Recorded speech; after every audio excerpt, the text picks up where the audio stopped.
Welcome back to another episode of It's All Been Checked Before. This time, it's a taste of Armageddon. You don't want to overdo it. Just a taste, just a smidge. A taste of Armageddon. That's what the gang's discussing in this episode. After you get that taste, check out some other stuff on the IABD Presents network at IABDpresents.com. Check out one of our newest podcasts, Culture Papa Go-Go. Amanda, Faith, Brenda, Addie, the fam, discussing the latest in pop culture. It's the latest. It's so much you got to keep up. I can't listen to the show because I'm far behind. But I can listen to it and catch up in 10 years. So anyway, Culture Papa Go-Go, check it out. Also, we got written stuff. It's all been written. It's a contest where people submitted, and we've got the winners. They're out there. It's all been written. They got a prompt. They submitted. They're the winners. It's like a writing contest. And you're the winner, though, because you get to read it.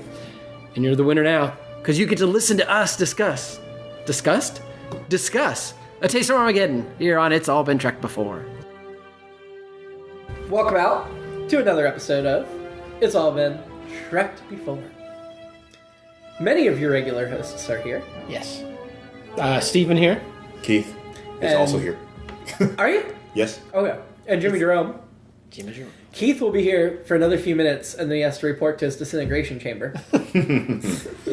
And Amanda is here, but due to recent laws passed by President Trump, we assume by this point, she's no longer allowed to speak. Wow. She's not going to like that one. If she were actually here, there's no way she'd put up with that. Our hands are tied. We can't do it. We can't do it. Yeah. That's a great thing the ambassador was saying, too. There's nothing I can do about it. You guys have to go. You have to go get killed now. Mm-hmm. Yeah. What's the name of the planet? Sorry, Anon 7, not a Miniar? Miniar? That's a good question. It sounded like they were saying a Miniar. A Miniar. I think and then it sounded like they were saying Anenians sometimes instead of Amenians. And then they have amnesia. I did not catch that, though. No, they didn't really. Okay. It's a disease just on the planet. A miniar. I did a little research last night. I think it was EMINIAR. You are correct. A miniar looks like a miniar. And it's 7. It's Vandacav? Was that the other? Oh, right. I don't see. Vandicalb? They are in star cluster NGC 321.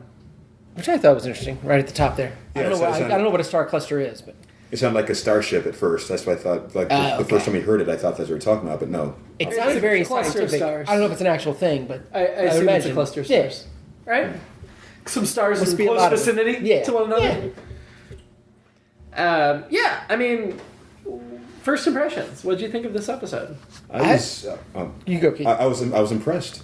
I was surprised, actually. I'd never heard of anything derivative from or derived from this directly. I mean, usually you hear references of some sort to some premise. Mm-hmm. I mean, when they got to the actual hook of what was supposed to be happening, I literally was like, "What? Oh, wow, that's really interesting." Yeah, I'd forgotten that that's specifically what this episode was about, and so yeah, I enjoyed it a lot more than I remembered. I think it's one of those you hear the name and you're like, okay, I think I remember that one, and then once you watch it, like, oh, of course. But there was a lot I'd forgotten because I feel like this is one that was always well regarded, but it wasn't one that was loved.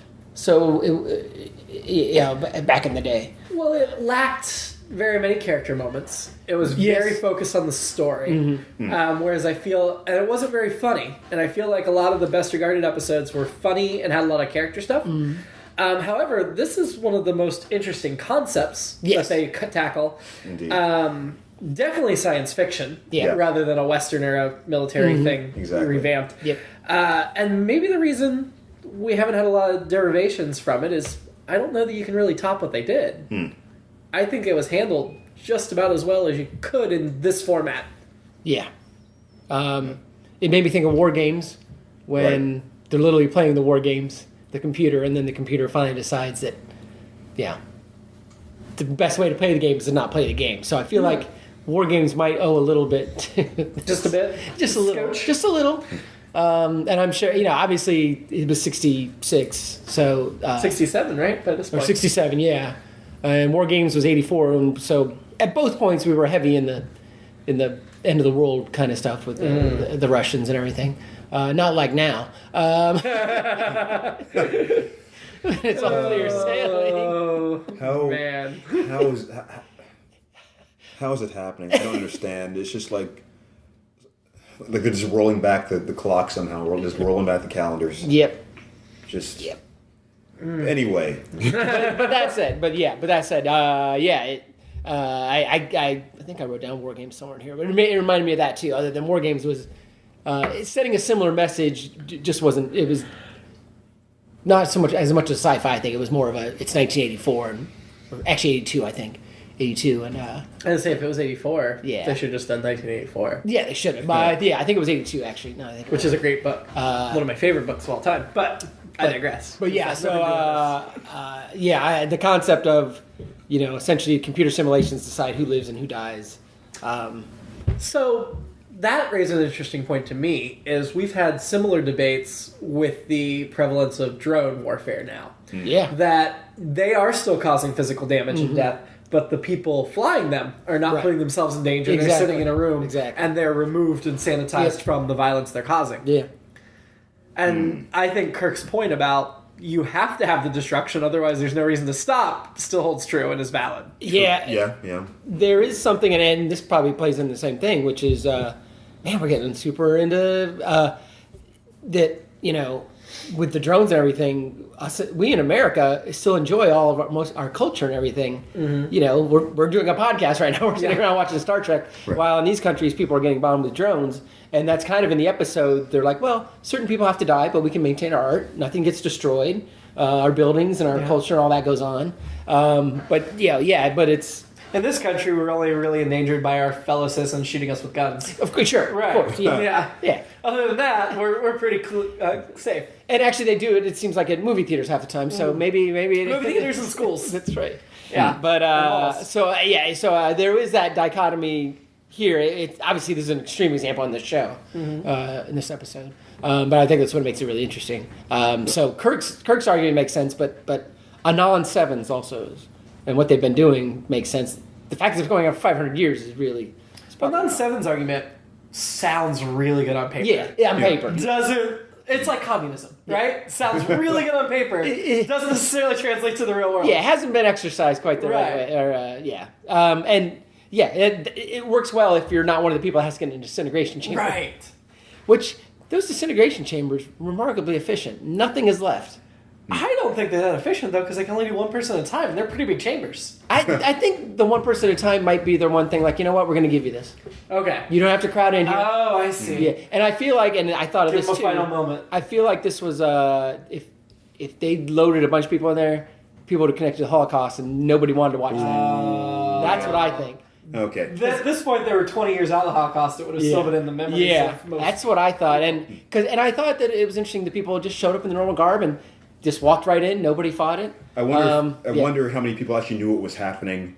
And I think they knew. I mean, there was like a goodbye that we saw in the hallway between spouses, I assume. It reminds me a little bit, now that I think about it, of Logan's Run, where you had Carousel. Oh. And so you got to live the perfect life till you were 30. And then at 30, you went to Carousel, which they told everyone meant you reached a higher level, but really you just got killed. They killed you. So it's Scientology. Yeah. Well, to that point, they could have really ingrained it. For 500 years, you could put that in a society as almost like a religion. You can indoctrinate people in the sense that this is what's supposed to happen. Yeah. This is we're going to heaven or something. It's kind of like, now I'm really getting deep in my left-wing liberal politics, but, back then, the draft. Yeah. It was a random number. So if you got drafted, and if you were non-7, you didn't get drafted, but you sent other people to die. If you were one of those guys with the bad headgear, you were probably going to die. So what Keith said reminded me during the episode when Kirk's asking all these questions, like, what's going on? We're scanning for energy and whatever. It really bothered me that Mia 3, played by Barbara Babcock, did not speak up and say, well, of course there's no death, there's no bombs, this is all computerized. But then the more I thought about it, the more I'm like, maybe she doesn't understand what he's doing, because it's so normalized in their society that she doesn't think about, oh, no, he should know what's happening because this is what people do. That makes sense. 'Cause I had a similar problem with her being in charge in a way of things and being an important person, but then being kind of passive there and not really stepping up to it. But Barbara Babcock was starred in Dr. Quinn, Medicine Woman. yeah, several she also, seasons. I remembered her when I was watching this episode the first time around in the 80s. Hill Street Blues was my favorite show on TV. She did a bunch of episodes, 17 episodes. Yeah, she won an Two Emmy different for that. characters. Oh, She played Grace Gardner and she played Sister Chastity. huh. I didn't remember Sister Chastity, but Grace Gardner I remembered, and she was great on there and won an Emmy for it. Yeah, so, and I had forgotten how gorgeous she looked in this.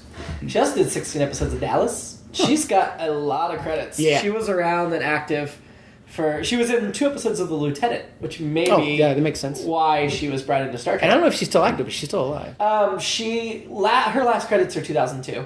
Okay. Well, like one in 2004. Okay. So yeah, she's not active anymore. But yeah, I thought she was fine. I just that struck me as interesting. Is her? I guess she was there to put soft lighting on, and she wasn't a true love interest for Kirk, but that's what she was there for. Yeah, It's but then her a prop character to grab shoulders. right. But her character. There's things to think about with her character. Her character actually bears a little more reflection than she gets. Yeah, and Kirk puts the moves on her strong right off the bat. He does I'm Captain James T. Kirk of the Oh, yes, he does. Starship Enterprise with the United Federation of Planets. And then she's just like, all right, let's go. Not even phased. Did not work on her. When she was like the chambers or whatever, and she knew she was gonna have to die, I didn't really want this, but in my head I was like, be great if Kirk was like, well, if this is your last night, baby, let me make it a special one. I did think of what my dad said whenever a beautiful woman got killed in a TV show or movie, which was, what a waste. That's immediately what I thought was. But thank God she was spared. Well, as far as we know, she was spared. Because my alternate episode is we never go back to Yeom and Tamila. I was gonna say, talking about women that weren't wasted. Did they? Did you confirm that it was actually spelled that way? It's for spelled the credits? Tamula. Okay. And she's the Yeoman? Played by Miko Mayama. Okay. It looks like actress best known for The Hawaiians and That Man Bolt. She's got about 30 credits.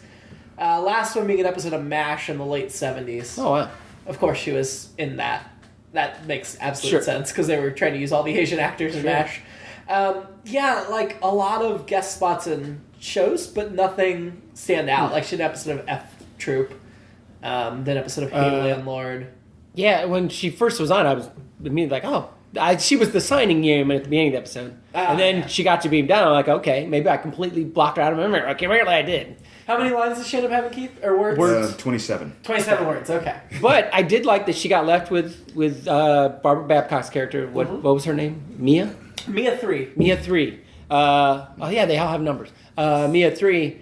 And then we never go back to them. Yeah. She's supposed to keep guard on her or whatever. And well, that's when Yeoman Tamula says, if this is your last night, let's make it that's true. my alternate episode. It goes one of two ways. It's either that or a cat fight. Or both. Or both. A cat fight that leads into the passion. Sorry, Manny, you're not here. That's what's going to happen. Actually, it would have happened if she was here. That's not... Is that sexist? I don't know. It's just... It is, but... It probably is. It is. I think the term cat fight kind of puts actually, that is sexist. You're right. Regardless, that's the my male alternate fantasy episode. of beautiful women. That is actually... Yeah, you're right. That is sexist. Yeah, it is. But, to me, as soon as she beamed down with the 2 red shirt security officers, I knew there's a 50-50 chance this red shirt security officers make it through the episode. Right. But I knew they would have no lines, and she would be the one with the lines. Yep. Because we've already figured out that formula. That's funny. And the women in the red dresses don't die. It's just the security red shirt men. And that still hasn't happened yet. We haven't really gotten to that kind of pattern. Or red half shirt that Uhura was wearing almost this episode because... There was no bottom to that. No. Sitting in the chair, you saw all the way up the thigh. Whatever a microskirt is, this was smaller than that. Yeah. It was... Micro. Yeah. So I think this might be one of the first episodes I've even noticed them have that kind of flanking sort of red shirt thing of them accompanying them without any dialogue. And Before that, I don't think I've seen that yet. It sounds like we're at the fashion. Well, real quick though, with Uhura's not wearing pants, Yeah. it's really funny because when Keith showed up to watch this, I was watching an episode of The West Wing, which I'm rewatching with the West Wing Weekly podcast, which I'll go ahead and give them a shout out. Sure. Hopefully they'll give us a shout out back. There you go. We like Joshua Molina and Rikish. Shoot, I can never say his name right. Rashish Caraway? I don't know. He's We'll fix really it in great. post. He hosts it. No, we won't. But I really, really like that podcast. But so I was watching an episode of The West Wing, and it was the one where CJ was pantsless because she sat in paint. Oh. And then Ainsley Hayes was pantsless because she sat in the paint, so she was wearing a robe. And so then Uhura's there, and my first thought is, did she sit in paint? And then she had to take off the bottom. But that's what, that obviously. It's just those coincidences because you just watch one show, you apply it to the next one. Yeah. Of course. But, okay, fashion beat. Go Okay, for it. fashion. Right off the bat, the ambassador's outfit was horrible. I feel like that might Looked very uncomfortable. I feel like that might be why he's a terrible ambassador. I mean, eventually he helps to broker an agreement, but pretty much his diplomatic style is terrible at the top. I think that uniform is so they can fill that top with water, and when he's thirsty, he just kind of leans down and sips from it. Yeah, because It sips from it. It's like a bowl. Yeah. And then he doesn't have to get up to break his negotiations. He can just sip out of his shirt. Maybe maybe that is good, but it did not look aesthetically. No. Aesthetically did not look good. He usually gets up a lot for his style, which I observed eventually, which I thought was actually very funny. So he punctuated every scene with a dramatic exit. Yeah. So he make some sort of command, and then like, okay, I've spoken, I'm leaving now. And he comes back sometime. His first declaration led to like the longest stretch of dramatic music I can. It almost made you think Scotty was evil. It was just. Ambassador Fox was played by Gene Lyons, who's most famous for the show Ironside. Okay. That ran in the late 60s and he might have been his 70s. boss. Commissioner Dennis Randall. That sounds familiar. He's got a fair number of credits, middling number. Nothing else is really standing out to me. But I liked him. I did not like his character. Sure. I liked the actor. Yeah. I felt like he did not act like an ambassador should act. Like he was constantly being aggressive and hostile. Yes. Which, if you're an ambassador, you should be trying to make peace. Yeah. And be cool. And he did at the end of the episode. Eventually, he's like, "Oh, I know how to At do the that." end. But he's like, oh, I'm only going to be peaceful to planets. I'm not going to be peaceful to the crew I have to, like, surf with. Yeah, and my other problem with him, beyond all that, is his assistant ambassador gets killed, and he just Whatever. touches him, keeps on moving. How does that? Yeah, sorry, It happens. I didn't care for that. It happens. Oh, I didn't care for the disruptors that showed no beams. I didn't like that Killed either. his assistant. That way, they can just randomly say this person got killed now. I did enjoy Ambassador Fox's big red folder that said in big letters Ambassador Fox on the outside. If found, please return to Ambassador Fox. Right. Address Earth. Yeah, or Starbase 12, wherever you. Getting back to fashion. Yeah, we got really off track. The headgear of the Yes. Yes. Of the aliens. Yeah, that looked really uncomfortable. And we talked about they looked a little like Klingons. They looked a little like Romulans, a little like Batman henchmen to me. And then they also to me looked a lot like the Flash Gordon, the old Flash Gordon, not the new Flash Gordon. Some of those people. And I don't know how the Eminarians put those clothes on. So the Klingons, to me, it's because the Klingons have that gold sash. Okay. And that reminded me Yeah. that he was wearing. But then the Romulans from the original series have the weird color that switches across the side of their... Oh. And his, like, underlings, that one's not a good shot of it. Where, like, the blue's here and then over there. We saw that in an earlier episode. And it also has some of the shiny material that's similar to the Klingons. So, yeah, it was kind of a cross between Klingons and Romulans in the original series. I felt like they were reusing some of the costume material. I could see that one of them when you could see the back, they had like a pin. Mm-hmm. Yeah, was that okay? Yeah, for the sash part. So you could just And it blends into the one. I'm like looking at the microphone as if I'm describing this to someone listening. You see, if you can see me right now, what I'm doing is there's a leg. They can't see you right now. Yeah, they can't. Podcast technology has not moved to video. I think my last fashion note is I thought Mia 3's outfit was fantastic. I mean, she looked great in it, but it didn't look like Andrea's from What a Little Girl's Made Of, and of course It had a little more skin covered up. Yeah, so she was showing enough skin, but not too much that it didn't look like she was uncomfortable walking around. It looked comfortable. It didn't look like I said, Andrea's. I know there's some others I'm missing. But I feel like the guys were completely covered. Yeah, There needs to be some equal opportunity. all the women the few I saw at the disintegration chambers seem to have the same outfit on. Bones is the only one allowed to show any skin at all. He gets to wear the short sleeves. Right. All the other men have to be completely covered. And that's why Kirk was always ripping his shirt. He was jealous of the women's skimpy outfits. Is that a surgical thing, or he just wants to show off his hairy arms? I mean, I think technically to scrub up, I guess that makes sense. But I think he just likes... I mean, I'm with him. I want short sleeves. I think that's the end of fashion. You sure? I think, that's all I got. Did those hats remind you of the pussy hats? I didn't notice the hats. From the recent protests against our dictator. Oh. Because they've got the two little points. Yeah, that makes sense. I mean, they weren't pink for Right. the most part, but they were proto-pussy hats. The Beetle Bailey hats. I'm not going to beep that. I feel like that's a legitimate term we can use in this day and I think age. that's fair. If the president can say it... We're not going down that road any more than we already have. The women were poorly treated and wasted in this episode. Yeah, I thought, like I said, when Mia 3 first shows up in Tamala, it's like, okay.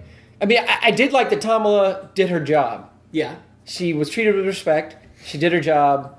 She was. I was reading something the other day, and somehow I went down some rabbit hole of Star Trek, and was reading about Galileo 7. And they were talking about the woman in that episode who, and when we watched, the only thing she did was get down on her knees so she could show her boobs and assume the position.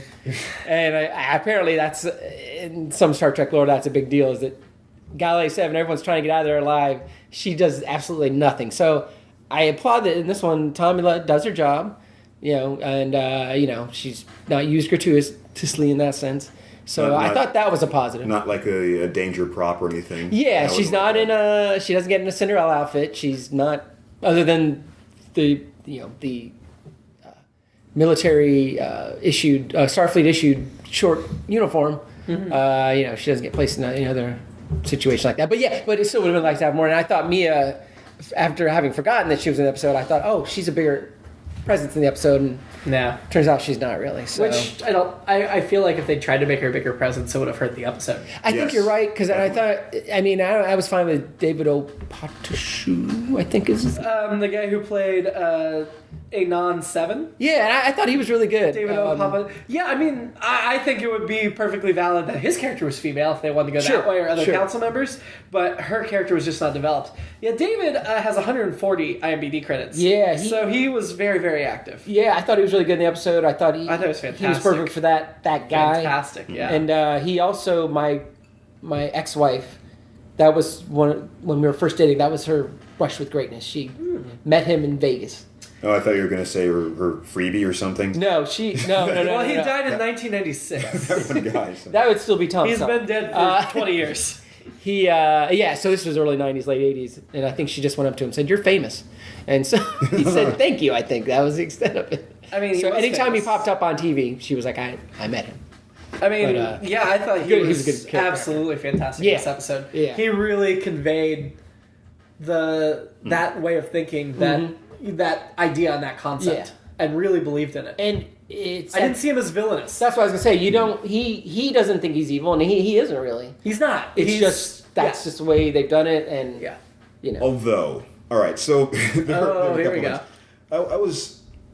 Oh, where do we even start? Well, let's jump to ways that he might be seen as evil. Mm-hmm. So one of the things I was really impressed with, I wrote this early on, was I loved the tone, like the tone of the dialogue through like the first half of the episode at least. Just something about the banter, the repartee, just the way that they're dissecting the things that are going on. Very, nice.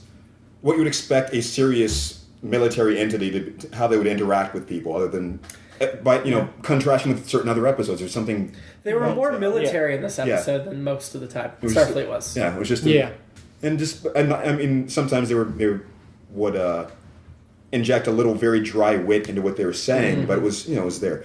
So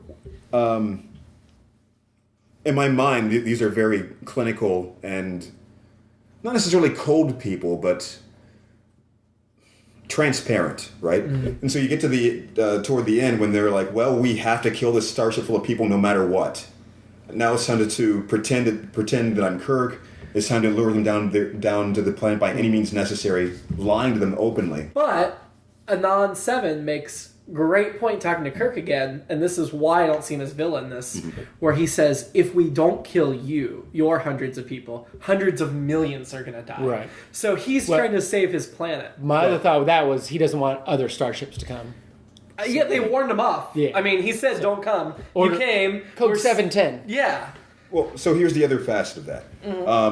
I would have, and of course, I understand that at this time it's impressive enough that they came up with the concept that the computers could be doing these sorts of simulations. I feel like in this day and age we would have gotten a little more into how the simulation actually worked. Maybe seeing what evidence there would be that this thing could detect that there was a starship in orbit, that these particular people on this ship had to die. It seems arbitrary. Like how does it decide which people on the planet have to be, how does the machine actually register an ID of the person going into it and transmit it off saying this? That's a good point, because the computer could only do whatever information is in it, and if they hadn't told it the starship was there, we didn't really get the scope for what the computer knew. That's true. Yeah. I mean, this was written by Gene Alcoon, who we know is a good writer. He's co-credited with Robert Hamner, who is best known for writing the television show SWAT. I assume creator. It says writer, but he also is credited for the movie SWAT in 2003. Oh wow! So SWAT is his main credit, which I don't know that I would see that and go, oh yeah, no, he's great. Yeah, great theme song, not a great show. I never saw it, but I know in Gene Alcoon's hands. I don't know how much of this was Ham there and how much was Coon, but Coon turns in great stuff. So I mean, all right. So I understand from the way that from a storyline perspective, the way it was constructed, why this had to be. You needed to put them in parallel to that extent, but just trying to get my head around a simulation so that there had to be some sort of. Is it a missile strike they're simulating? Is it a fleet encircling the planet that is firing downward? Well, they talked about a missile, but then they said the Enterprise was destroyed by a satellite something. Cobalt something? Is that what it was? I missed that. Okay, so it sounded made up. I mean, at least if they said something like they're moving risk pieces or something that would account for these people here. You sunk my battleship. Something that. Well, and clearly their sensors are good enough to be like, okay, this person's in orbit and these people are killed with a strike, but we're not going to monitor our hallways. There's no security cameras, so we don't know where these people that escaped went. Right. So we were talking about that a little bit in the middle of the episode. Like, does it make sense they don't have security cameras? Are they so peaceful in a certain way that they don't think that way? That I think is accounts for some of the dissonance for me too. Is the idea that. You would think that they don't even think about lying or deception. That they wouldn't need to, because this is a planet full of people who are like, okay, we're on board. We're going right to the chamber. We don't care. They don't expect to have visitors typically, so they wouldn't need cameras. So why would they? They're just so quick. So why would they go quick to lie? Yeah. Maybe Anon is a extraordinary individual in his society that that rose to the challenge of the emergency.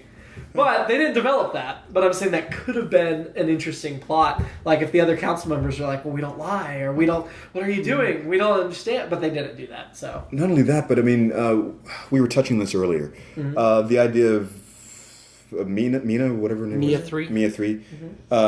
She's Mia number 1 to me. The idea of her, one of the reasons why she was so passive is that this should be the only thing that they knew, so...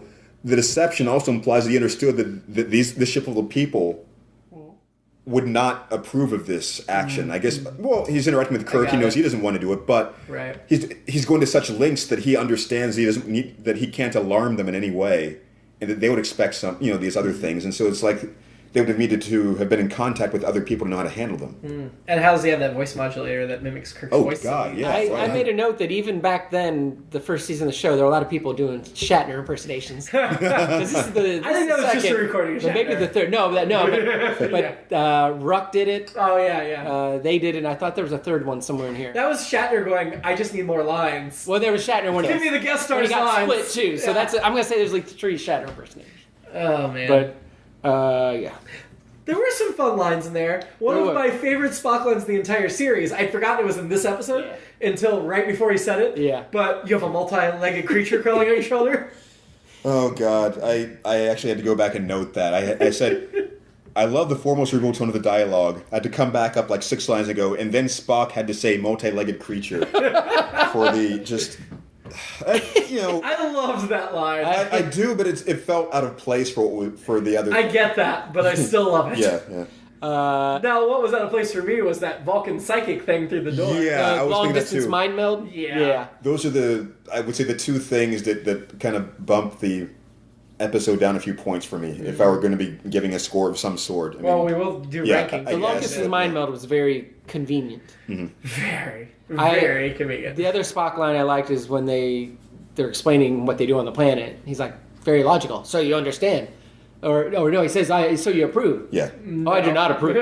I understand. I merely understand. I love that. That was a great line. Yeah. We got to see Scotty really step up to the plate That was in this good, too. episode. Yeah. I mean, the fact that he realized that the captain's recording was fake, I think makes sense. Because he's out of contact with the captain. The captain's not just going to come and say that without any explanation. Not Scotty's first trip around the galaxy. Right. But I could see how, if you're not really paying attention, that would look like a plot hole. But no, I thought instead it gave Scotty a chance to show his skills and his command prowess. And so Scotty stands up, is like, you can send me to to jail or whatever, or prison or whatever he said. And then McCoy's like, well, you done it now, Scotty. I was like, wait a minute, you were right there doing it. Yeah, McCoy was kind of sucky in this episode. Finger pointing McCoy. Only one of them could be heroic at a time. It was Scotty's turn to be heroic. And then Scotty did he call the ambassador a popinjay? Is that what it was? Yeah, that was awesome. Is that just a bird, a popinjay? Yes. Okay. An annoying bird? Yes. I think I've only heard it in the context of like a fop of some sort. A strutting fop. That's great. Yeah, it's a vain or conceited person, especially one who dresses or behaves extravagantly. Oh, okay, that makes sense.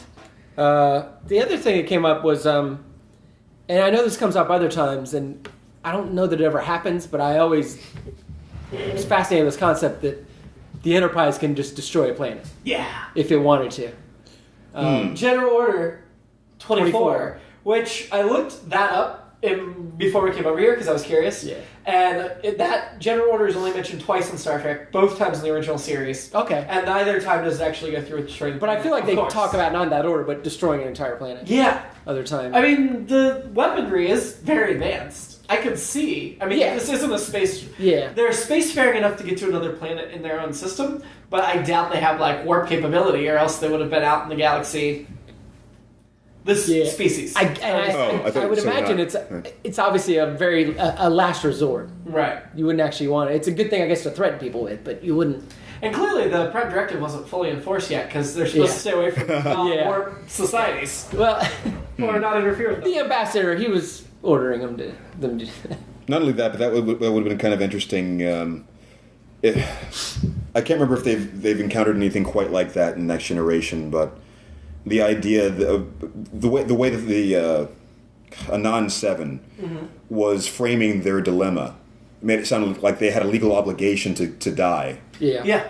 Under the Prime Directive, would that have held or not? That's I don't know. I would think, according to the Prime Directive, yeah. But the Prime Directive, they should have beamed down in the first place. Right. Or if they beamed down, they should have been surreptitious. They should have been making contact. Ah. So, yeah, I mean... Yeah, the Prime Directive would really mess with this episode. Well, all right. Well, the purpose of the mission, I guess, was to engage them for peace to begin with, right? So that would have overridden any sort of... It's Prime Directive... But Prime Directive means if they haven't right? achieved warp drive yet, they shouldn't be approached at all. And I don't think this species achieved warp drive yet. There was no indication they were at that level.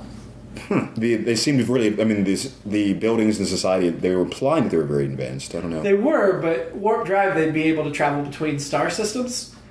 It's faster than light travel. Yeah. And they haven't been out... They don't have... Clearly they can go to that other planet, but they haven't been out, to the broader universe. Did they say that? I mean, why did they... Say what? I don't remember when they established what they had done yet, or how much they had known about the other... It just didn't seem to me like they had that technology. There wasn't anything that dealt with what their exact level of technology was. Clearly more advanced than we are right now, but... Yeah. That's so puzzling, all of it, really. Star Trek sometimes has to make things a little convenient just to make things work. Yeah. True. I mean, just these two planets and the idea of. Well, again, that's the purpose of the message they're trying to convey. Peace is a choice that is possible and a much better choice than many of the alternatives. They obviously figured out, they'd gotten to this point. And I do like that Kirk was sort of seeing through that to an extent. He was like making the choice for them, so to speak.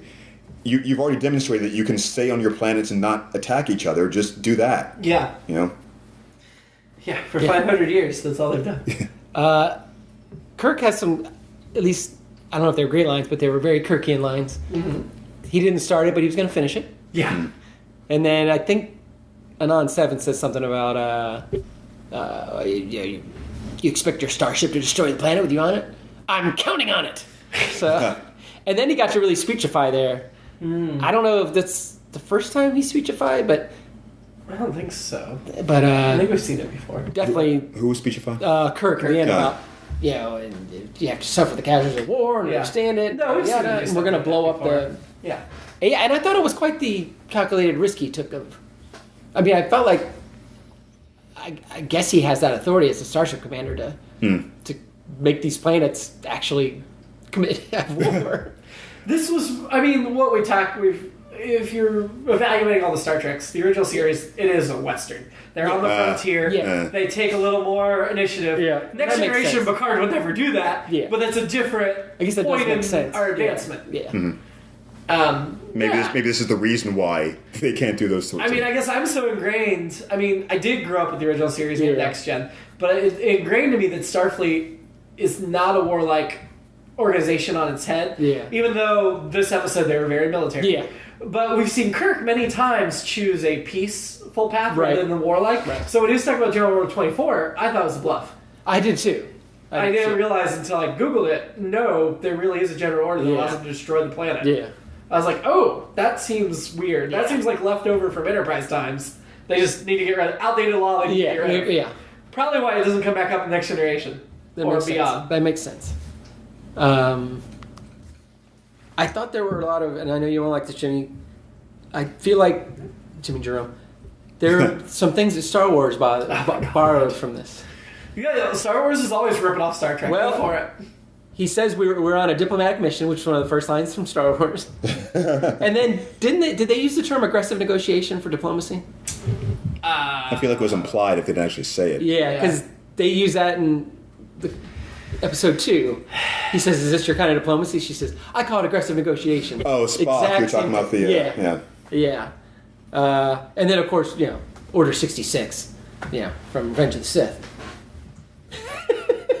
Well, see, those are all examples of Star Wars ripping off Star Trek. So that's what I'm saying. Pointing it out to talk about how bad Star Wars is. I thought of Galaxy Quest a couple times. I love Galaxy Quest. One of the times was just something about the way that they looked in the bridge at the beginning. Just you had the yeoman and the security officers like waiting their turn to do something like back there in the background. It's kind of like It just reminded me of the way the nobody saw what you just did. Oh yeah, I'm sorry. I did again.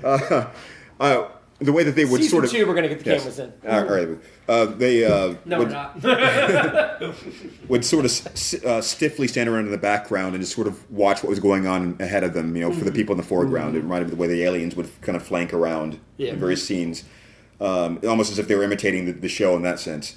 What else? Yeah, so the concept of lying at the end, it felt really reminded me of the idea of people being accustomed to deception again. Especially the way the ambassador of all people was ready to take everything at face value. Yeah, that seems a little strange to me too. Hey, let's drop our screens. They said everything's okay. Yeah. You have my word as an Armenian or something. But isn't this the second ambassador we've had on the show already that acted like this? Yeah, who was the other one that was terrible? I don't remember, but this very, very familiar. Yeah, they should not be able to tell Kirk what to do. I mean, I get it, and I think like Next Generation stuff, they actually use those powers correctly, but I think we've got some more to come that also decide they're in charge. It makes sense, and I understand. In some ways, it's his character is passionate about making peace, so like almost aggressively peaceful in the sense of I would rather be a martyr and broker peace that way, so that I know that I've done my job correctly in that sense. But he's not using good judgment in the way that he's trying to override military procedure for putting everyone unnecessarily at risk. I honestly felt this episode would have worked just as well if Fox wasn't in it at all. I don't think it would change the story. Yeah. I don't think it would change the story. I think the episode would have been... It would have given them a little bit extra screen time to go deeper in what they were doing.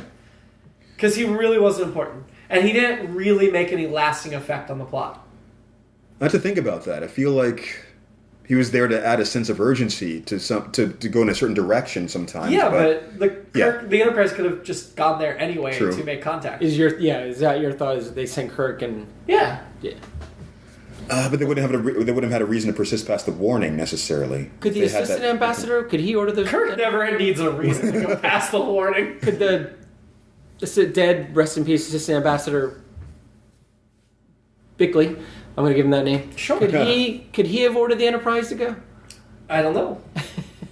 But we didn't need him either. I just felt like that was extra plot we didn't need. Yeah. All of a sudden he showed up. Both the assistant I didn't even notice and him, the main ambassador. Honestly. This was Sean Kenny's fourth and final episode of the original series. Was he the... He was playing DePaul. Yeah. He also played DePaul in Arena. Okay. And then he played injured Pike in the Menagerie Parts 1 and 2. Oh, that's right. That's right. But this was his last appearance. The weird part at the end is they're like, well, we have this channel set up with the other planet. Mm-hmm. We haven't used it in centuries. Yeah. Come here, we'll do it. It's the red phone between the president and Russia. Maybe they should have tried it every once in a while. That's insane. Hey, how do you guys do it? You still Did want you get my Christmas card? Just to see. You guys still want to do this? I guess we're still doing. Have you guys been killing your people too? Yeah, that's a good point. Because how do they know they're reporting to the there had to be chambers? some communication going on somewhere. Yeah, unless that was all automatic through the computers. system. They heavily implied. I mean, I think they outright said that the computer has to register that these things have been done. I understand that, but why haven't they had their scientists for the last 500 years working on a way to cheat the system? Oh. Yeah, there has to be some kind of... Wouldn't they at some point have to visit each other? Like let's just clone these mindless animals and stick them in the chamber and let them be killed. Again, the ID system. Maybe they have our... Who knows? What's the way where we go and look at their nuclear weapons? They come and look at ours, trust and inspect, or whatever it is. Trust but verify? That's it. Yes. They're just trust. They don't even verify. That is. I hope Trump doesn't see this episode because he may start making us march into disintegration chambers, and it'll always be Democrats that get it disintegrated. Special effects. We checked out the new versus the old, and the planet where they beamed down those exterior shots. It was just a flat matte painting in the old, but it was like a fully realized three-dimensional world. Yeah. It was still the same city, but it was a much better version of that city. Yeah. And the planet looked like it was just a gas blob. It looked like a gas giant in the old one. Yeah. This one actually looked habitable. I think the same thing happening was a Galileo 7 with Spock on the away mission. Remember they had that planet. See, I don't feel like they changed the planet that much in that. They just, I mean, it was still the same planet, just made look better, a lot better. Whereas this one, I feel like they're two totally different types of planets. True. I mean, the original planet in the original episode did not look habitable to me at all. Yeah. No. Certainly not with green grass and blue skies that we saw after they beamed That down. is strange. It looked lovely. Maybe it's a cloaking thing. Cloaking device? Yeah. The Romulans were there. Any other notes? I thought one of the what's his name here? Robert Sampson should be playing the episode. Robert Sampson played SAR 6, one of the council members. I think he was on the Brady Bunch. Was he? Yeah. Let me see. There was one last thing that I had, but if you we'll look this up. You talk. Well, I mean, one thing that occurred to me when I didn't know exactly where the plot was going to go after they had that first twist revealed. One thing it occurred to me that maybe they were doing this as a way to combat overpopulation on their planet. Oh, yeah. Like maybe this is a big population ruse. control. Yeah. Huh. That there wasn't even another planet. There was nothing happening. This is just a simulation they were doing to fool the people on that planet do things. And he was not in the Brady Bunch, but he played a character named David Brady in Quincy M.E. Oh, well, he looked very familiar. He does. Well, he did Falcon a lot of Crest. TV. Yeah. I think. Okay. Any other? I think that's all I had. So let's get to ranking. Let's start with our sexist ranking of women. God. I mean, it is sexist that we do this. Yes. Even when we balance it out, let the women do it too. Your borrows is hard enough. I think it's episodes. sexist occasionally the way we approach it. Yes. We've objectified the people in the show. Yeah, I don't know if we've had a choice of late, but So you've had borrows for 8 episodes. you know, I thought Mia 3, I thought we were going to have a relationship, and then she kind Nothing? of disappears. What about Yeoman? But Yeoman, you know what? I was struck with her right away. I'm going to switch to her. Gonna go to Yeoman. Because I think she would do a better job than Barrows, and, you know, she wouldn't get attacked by Don Quixote, or, no, was it? No, not Don Quixote. It was Don Juan. Don Juan, yeah. I think Tamala would have handled I think her I'm business. to fight with you for her because I saw Yellow Feathered Showgirl from the same episode you had borrows, and Tamala was much more substantive. Yeah. And she probably had that sexy scene with Mia 3, so I like to think so anyway. Keith? I'm just glad Mia 3 did not get to say You have personnel officer Nancy Wong. Well, I have to trade for Tamala at this point. We're gonna fight over. So No, Keith has only picked Asian women so far in the series. She was very calm and capable in this. She was. Yeah. She seemed Yeah, cool. she took care of her business. It's too bad Nick's not here, so Sleeping Superwoman with Madonna boobs stays. I just like that that's in our spreadsheets. And yeah, nothing sexist going on. That's why we have to have women on this show, to keep us from being Come back, sexist. Amanda and Sam. Yeah. Or any other Yes. females that would like to participate that we know. who Kat can- McAlpine, Yes. who should show up. Colleen Dunn. What other women do we want to call out by name and tell them they're shamed? Julie Louis Dreyfus. Do we know any? Yeah, Julia Louis, why aren't you Come here? on the show. Do we know other women? Oh, Keith. Well, we won't after this episode. I guess not. That's the rate we're going. Yeah. Where do we want to rank this episode? I thought pretty highly of it I liked it a lot. myself. Yeah, I was going to say let's start at the top. Yeah. I think it's going to end up around Khan, somewhere around there, whatever that was. Well, Space Seed was 5 down. Okay. Yeah. I think it was better than Space Seed. Yeah. The one right above that's Balance of Terror. I think it was better than Balance of Terror. Yeah. Both Talk me into really that. strong Yeah. military. Talk me into that. But yeah, it's just the actual sci-fi concept. I agree. Yes. Okay. This is better concept. Above that is the Menagerie. I think it's better than the Menagerie. Yeah. Wow. Then we get our pilots, Where No Man's Gone Before. Yeah. I'm gonna stick with that's going forward too. But I if you guys feel it. Yeah. I'm surprised. I'm glad that something is finally starting to Yeah. bubble up Yeah. there. This is a great. What do you think? Great episode. Below Where No Man's Gone Before or above? Yeah, that's probably better than. I mean, You think Where No Man's better? probably.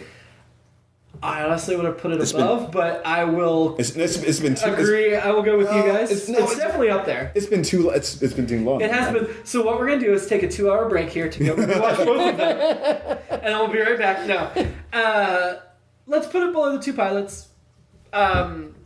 It just, I think for me, we've had other stories that are this strong, but very few that have been this loose. Are this having had this few plot holes? Yes. Yeah. This one was very well well put executed. together. Yeah, that's what puts it all the way up there for me. Well, also they didn't. I mean, you mentioned like the. I keep forgetting her name, Mia 3 character. Yes. Mm-hmm. Like if they tried to force too many, they didn't let it get bogged down with too many forced romances Yes. and damsel saving or anything like that. It was Yeah. just people were just there to do what they were there to do. They were just focusing heavily on the story itself. Yeah.